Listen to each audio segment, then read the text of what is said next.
umuziki wa hip hop wakomeje kugaragaza intambara zihambaye cyane ubwo P Fla yakoze indirimbo yita Fuck You Jay Polly.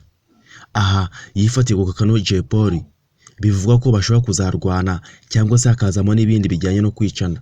Gusa Jay Polly ntabwo asubije mu magambo nka P Fla yamubwiye, ahubwo yagiye akora indirimbo nyinshi akagenda agaragaza yuko gukora hip hop atari gufata hayi nyinshi, ibimogi, ibiyoga, ibiyobyabwenge biri ku rwego rwo hejuru, ahubwo ko hip hop ari urusobe rw'ibitekerezo. Aya ni amagambo meza yuje ubwenge Jay Polly agenda agasubiza P Fla.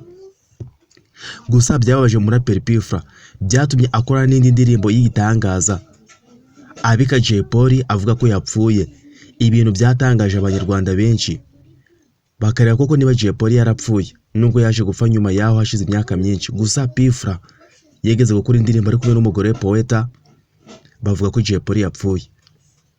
Iyi beef iza kurangira P Fla yataka umuraperi Bulldog. Byaje kubaza Bulldog bituma akora indirimbo yise Mana y'inzara.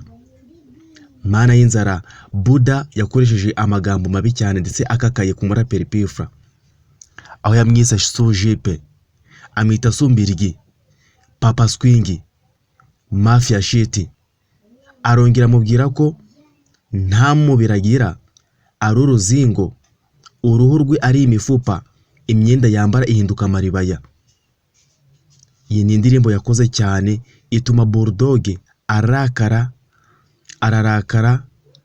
None Bulldog akomeza avuga aya magambo mabi. None P Fla nawe aje kubyumva bimushyira ku yindi ntera, yumva ko ibitero yarashe kuri Bulldog byari byoroshye, ahubwo agomba kumurasa bya nyabyo. Bulldog yarashwe indirimbo nziza cyane yiswe Gasopo Dog. P Fla yabwiye Bulldog amagambo y'urukozasoni, ni ya magambo atavugira kuri mikro, amagambo ateye isoni, ndetse n'imbuga nyinshi nkoranyambaga izi saha ntago zigikunda ibi bintu. Yamututse ku babyeyi, aramubwira ati mu magambo navuga ngo kamera ishoka ngo kikubita imbere n'inyuma. Avuga uburyo Bulldog ari umutinganyi ku rwego rwo hejuru. Ibi byatumye abahanzi barimo nka Eric Senderi, abanyamakuru nka Kensi bavuga bati uyu muraperi ntabwo akwiye kuba mu bandi bantu muri sosiyete nyarwanda, ahubwo akwiye kujyanwa ku kigo ngororamuco cya Wawa bitewe n'urukozasoni rw'indirimbo yaririmbye utacura ku maradiyo, cyangwa se ni ya ngoma utakumva uri kumwe n'ababyeyi, ahubwo wayumva ku giti cyawe uri mu nzu yawe bwite tuzi nka ghetto cyangwa se inkuta z'Iyeriko. Ibi byaje gusa n'ibirangira mu minsi ya vuba haje indi beef yeremereje igihugu. Aha ni Ish Kevin, CEO na Horix na Zotrap bahuriye mu tsinda rimwe rya Trapish. Basubiza ku magambo Zotrap yakomeje agaragaza mu ndirimbo abibasira ku rwego rwo hejuru mu ndirimbo nka Mugo, Umwanda ndetse n'izindi. Horix yaje gukora indirimbo yita Kane, avuga ko Zotrap wavuze ko rebo zicupiza abaraperi ahubwo nta bwonko agira. Horix yemeza ko ari we Gome yaje gusiba ibyo bigambo byose yavuze.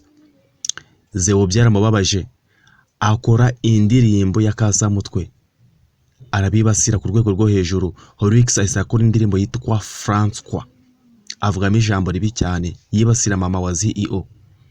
Zotrap byaramubabaje cyane. Nyuma yo kwisohora indirimbo Sinabyaye nuko Ish Kevin nawe yakoze indirimbo yitwa Bwe kumwe na Bruce Da First, Bulldog ndetse na Kenny K Short. Aha Ish yabwiye CEO yuko ashobora kumuburisha forever na home wabo ntibamuhambe. Nta magambo yakoze kuri Zotrap.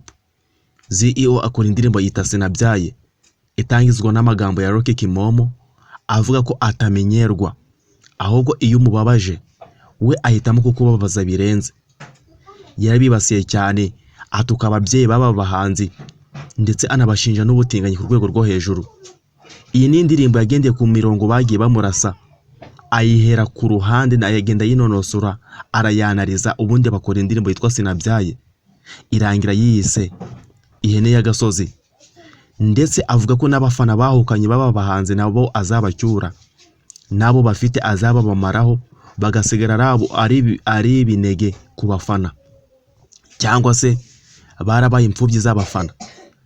Beef z'amateka gusa Bulldog na P-Fla na CEO na Ish Kevin nizo beef z'ikinyejana twumvise zatumye na RIB ihaguruka ikavuga ati umuhanzi uzongera gutuka mugenzi we mu ruhame cyangwa se uzarimba indirimbo z'ibishegu zishigikira ubusambanyi azabihanirwa n'amategeko.